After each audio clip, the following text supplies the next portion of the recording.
warahmatullahi wabarakatuh. Apa kabar Ananda sekalian? Bapak harap semuanya dalam keadaan sehat, dalam kondisi fisik yang prima, kemudian dalam kondisi mindset, pikiran yang siap untuk belajar kimia ya Ananda sekalian. Baik, mari kita buka dengan melafazkan lafaz basmalah. Bismillahirrahmanirrahim. Hari ini kita akan membahas mengenai teori atom. Tadi Bapak sudah sampaikan ke kalian tugasnya sebelum kita sama-sama membahas mengenai teori atom yang akan Bapak jelaskan dalam video kali ini. Teori atom menurut beberapa ahli. Jadi, kalau ditanya apa itu atom menurut kalian, mungkin jawabannya beragam ya. Kalau yang belum belajar atom di dalam kimia, mungkin ada yang menjawab kalau atom itu adalah bom, karena dulu di Jepang dan Nagasaki ada yang namanya bom atom. Mungkin ada juga yang bilang itu adalah sebuah makanan yang berbentuk bulat berwarna putih, sebagai pilus ya. Tapi ada juga kalau yang sudah mencoba untuk mencari tahu apa itu atom dalam kimia, kalian akan sedikit tahu apa itu yang dimaksud dengan atom. Jadi hari ini kita akan membahas atom menurut beberapa ahli. Di antaranya yang pertama adalah John Dalton, kedua adalah Thomson, ketiga adalah Rutherford, dan yang keempat nanti kita akan bahas mengenai teori atom Niels Bohr. Yang pertama, John Dalton. Jadi John Dalton ini dikenal sebagai bapak atom. Why? Karena Dalton adalah orang pertama yang mengemukakan teori tentang atom dan diterima oleh masyarakat dunia dulu pada tahun 1803. Ini adalah orangnya, John Dalton. Dia adalah bapak atom.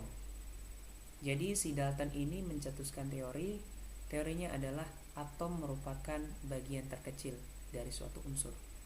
Jadi ketika kita ditanya apa pendapat Dalton mengenai atom, titik tekannya adalah Dalton menjelaskan bahwa atom adalah bagian terkecil dari suatu zat.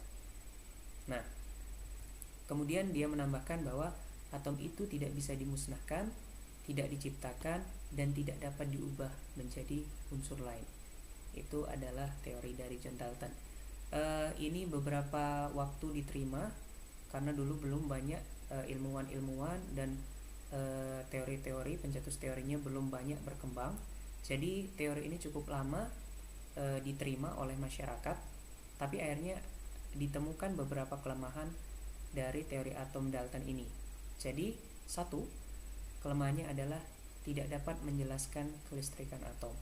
Kedua, tidak bisa membedakan atom unsur yang satu dengan yang lain. Kenapa? Karena si Dalton cuma menjelaskan kalau atom itu suatu bagian terkecil dari suatu zat. Jadi, semuanya dianggap sama. Nah, jadi ini adalah kelemahan yang ditemukan dari teori atom Dalton. Nah, ini adalah model atom Dalton. Dia merupakan bagian terkecil. Dia diibaratkan sebagai bola kejal kalau model atom Dalton. Nah, walaupun begitu, ini cukup menjadi pendobrak dari atom karena beliaulah yang pertama kali mencetuskan teori atom dan diterima oleh masyarakat. Nah, berangkat dari kelemahan tadi, ada seorang ilmuwan ya, dia mencoba meluruskan kelemahan yang terjadi dari teori atom Dalton. Ini adalah orangnya, mungkin sudah ada yang tahu dari browsing, dia bernama Thomson.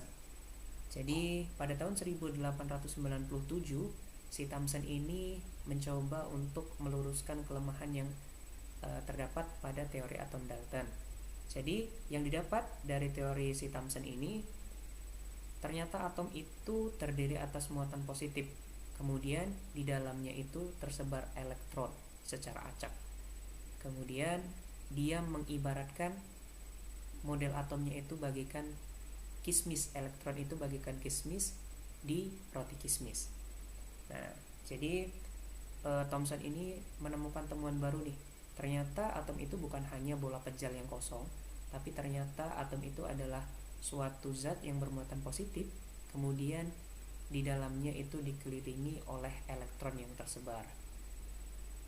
Nah, teori ini cukup lama diterima karena ini adalah penemuan baru di mana ternyata ada muatan yang terdapat dalam suatu atom. Tapi walaupun begitu, akhirnya terdapat juga kelemahan dari model atom Thomson ini. Apa kelemahannya? Kelemahannya adalah tidak bisa menjelaskan susunan muatan positif dan negatif suatu atom. Jadi tidak bisa menjelaskan kok bisa elektron itu hanya secara acak terdapat dalam sebuah atom. Nah, ini kismis yang tersebar secara tidak merata di dalam roti kismis ini dianalogikan sebagai model atom Thomson. Nah, ini adalah model atomnya. Jadi atom itu bermuatan positif, kemudian di dalamnya tersebar elektron secara tidak merata. Nah, kemudian karena ada kelemahan tadi yang didapat dari model atom Thomson, ada seorang ilmuwan muda pada tahun 1911, beliau bernama Rutherford, mencoba untuk menjawab kelemahan-kelemahan yang ada pada teori atom Thomson. Ini orangnya.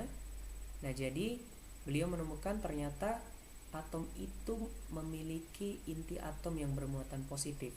Jadi perlu diketahui bahwa atom itu tidak semuanya bermuatan positif, tetapi atom itu punya inti atom. Nah, inti atomnya ini bermuatan positif, kemudian ada elektron yang bergerak mengelilingi inti atom. Nah, dari penemuan ini cukup membuka mata dunia karena ini penemuan yang besar, karena ternyata atom itu punya muatan ini yang disebut sebagai inti atom, dan inti atom ini bermuatan positif, ada proton di sana. Kemudian di sekitar inti atom tersebar atau beredar elektron yang mengelilingi inti atom. Jadi tidak tersebar secara tidak merata seperti yang dibilang Thomson. Kalau menurut Rutherford, jadi elektron ini secara rapi dia bergerak mengelilingi inti atom yang bermuatan positif. Ternyata pada tahun ini sudah banyak ilmuwan-ilmuwan yang mencoba untuk mencetuskan teori-teori atom. Jadi tidak berserang lama, sekitar 2-3 tahun teori ini terdapat tokoh-tokoh yang menemukan kelemahannya. Kelemahannya apa? Yaitu kalau memang atom itu punya inti atom bermuatan positif dan elektron bermuatan negatif, kenapa proton dan elektron itu tidak terjadi tarik-menarik sehingga elektron itu akan jatuh ke inti atom yang bermuatan positif?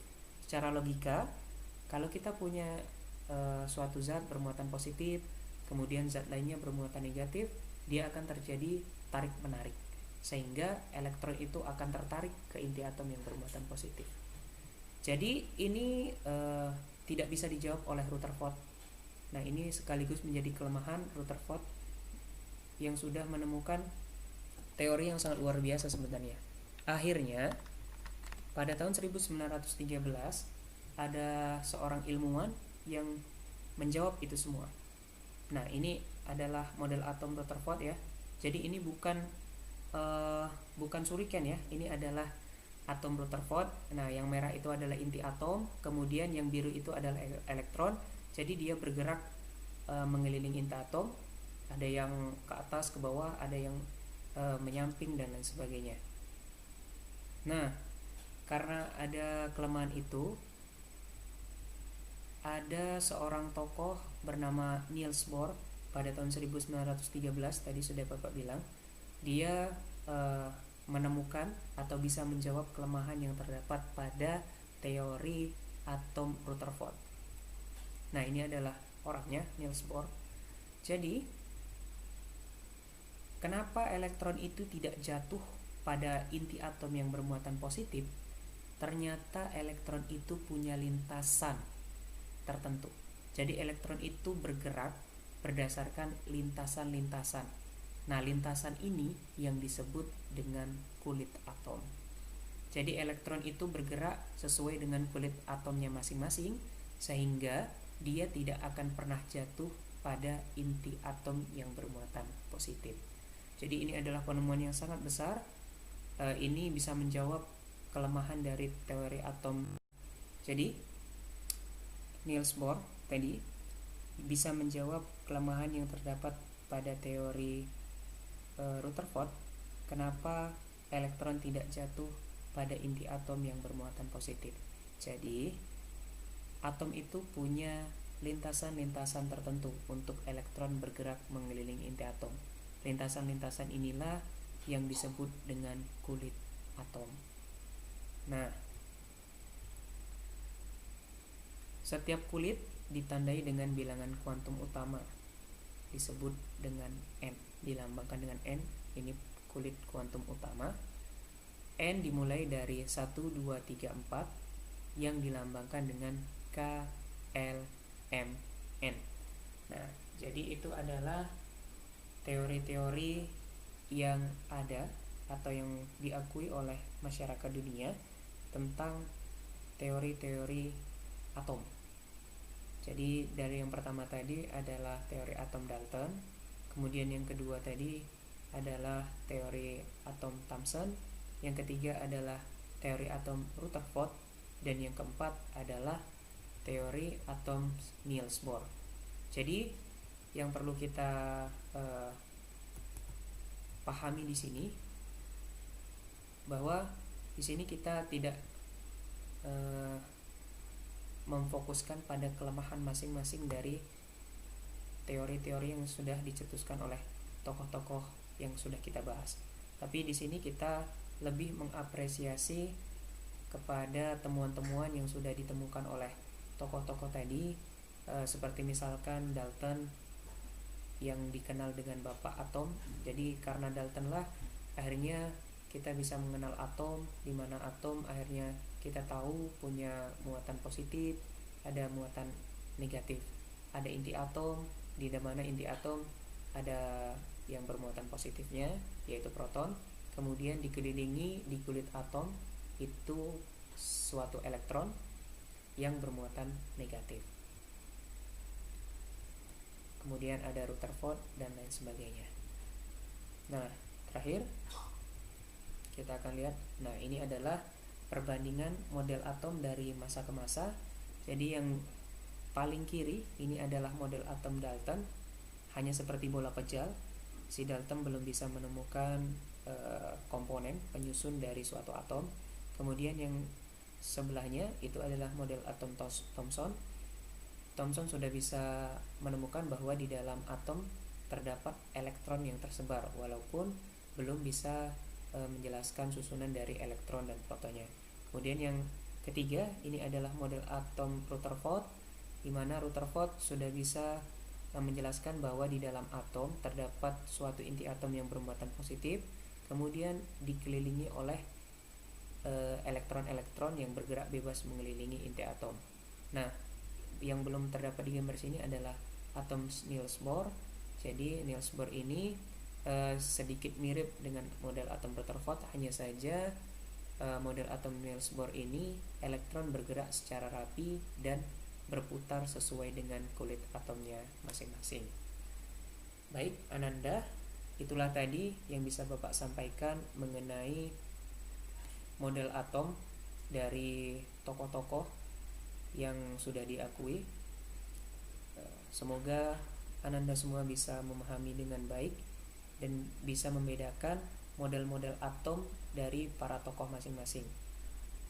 Mungkin ini saja yang bisa Bapak sampaikan terkait penyampaian model atom dari tokoh-tokoh. Bapak mohon maaf apabila ada kesalahan dalam penyampaian dan khilaf. Bapak mohon ampun kepada Allah Subhanahu wa taala. Bapak akhiri. Assalamualaikum warahmatullahi wabarakatuh.